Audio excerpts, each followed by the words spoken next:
on a day like today. Speaking of, we'll send things over to Storm Tracker 13's Abby Oconee. Yeah, very inexpensive activity, probably a lot cheaper than ski resorts, so hey, a great option. Now, as for what we're tracking today, a mixture of sun and clouds across the area, and I have just loved looking at this shot primarily, our Bribbin Brothers Southern Kitchen Neighborhood Weather Network camera, because the sun has been trying to peek out for a few hours, and now you can see more blue sky. It just looks glorious out there. Of course, some residual ice and snow, that is to be expected, but hoping for some melting with a mixture of sunshine and some warmer temperatures. Here's a view from our Century Casino Neighborhood Weather Network camera, and wow, glorious blue skies there. Obviously still some of those ice sculptures from their ice festival a couple weekends ago.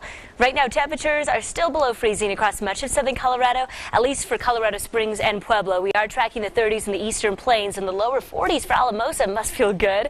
As for the wind gusts throughout the day, bottom line, it's going to be blustery. And it will actually be blustery through tomorrow, which I'll tell you in a moment will only help create just some lowered visibility across the region. Live HD Doppler radar is calm and quiet across the lower terrain. Noticing, though, some snow I-70 west of Denver, but that's about it for now. Here's a look at your skycast that spins us forward into the next 36 hours or so. Take a look. So later on today, we are anticipating some precipitation activity for the southwestern portion of Colorado. The rest of the area, again, just dealing with that mixture of sun and clouds, and a lot of clouds blanketing the eastern plains. A quarter before 6, still looking pretty good. Dry conditions still. Later on tonight, though, here's a quarter before 9. Take a look at just a few sprinkles that start impacting I-25 corridor in the Front Range. I'm not expecting anything major, and this will be pretty brief, but Rachel Plath will be tracking it throughout the next couple of hours or so when she comes in and just monitoring it, but it shouldn't impact any sort of travels or commuting at all. Just a few sprinkles.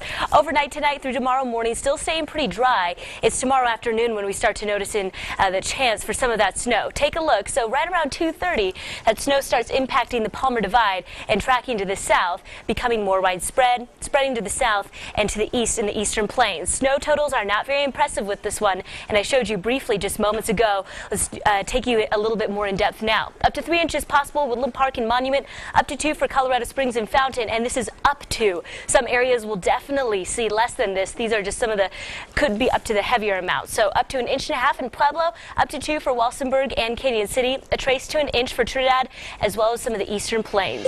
As for that 7-day forecast, 32 tomorrow's high in Colorado Springs, teens by Wednesday, but take a look at how we rebound those temperatures quite nicely. 40s Thursday, all the way through Sunday, even into the start of your next work week. In Pueblo, 37 is tomorrow's high, lower 20s by Wednesday, but back to the mid-50s by Friday. Not bad at all. In Canyon City, 35 is tomorrow's high, lower 20s on Wednesday, with the 40s and 50s Thursday, all the way through Monday. You guys, this is what we've been waiting for. It will be so glorious. And finally, for Teller County, 26 is today's high, or tomorrow's high, I should say, mid-teens on Wednesday, and temperatures rebound after that. We'll be tracking it very closely this afternoon. I like the looks of that weekend ahead. Oh, totally. Can't wait. Thanks, Abby. Yep.